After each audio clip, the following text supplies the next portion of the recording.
बसंत ऋतु को सभी ऋतुओं का राजा कहा गया है। पेड़ों पे नई नई पत्तियां आती हैं, नए नए फूल आते हैं, तो बहुत प्यारी सी, बहुत सुंदर सी ऋतु होती है ये।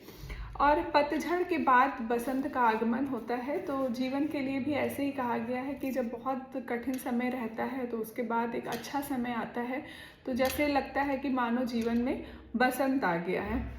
तो इस टाइम पे लेकिन देखते हैं कि पेशेंट्स परेशान रहते हैं बहुत सारे, कि जैसे पिछले बहुत सारे लोगों का क्वेश्चन रहता है कि ठंडी तो बीत गई, लेकिन कफ दोषा से रिलेटेड प्रॉब्लम इस ऋतु में हम ज़्यादा देखते हैं, तो ऐसा क्यों होता है।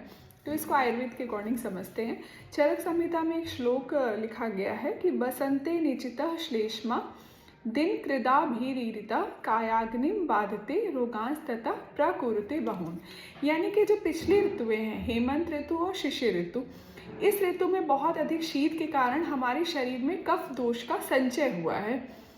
और कफ दोष का संचय होने के बाद जब बसंत ऋतु आती है तो इसमें सूर्य की किरणों की वजह से जो कफ दोष संचय हुआ है उसका धीरे धीरे प्रकोप होता है। तो इस कारण जो बसंत ऋतु में कफ दोष का प्रकोप बताया गया है।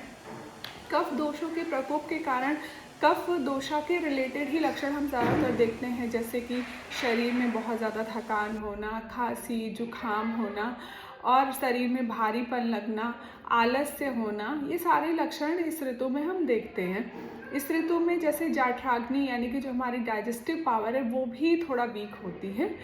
तो इस ऋतु में पंचकर्मा में वमन कर्म बताया गया है कराने के लिए, कि वमन कर्म बसंत ऋतु में कराना चाहिए, वो बेस्ट होता है क्योंकि कफ दोष का प्रकोप होता है। Thank you.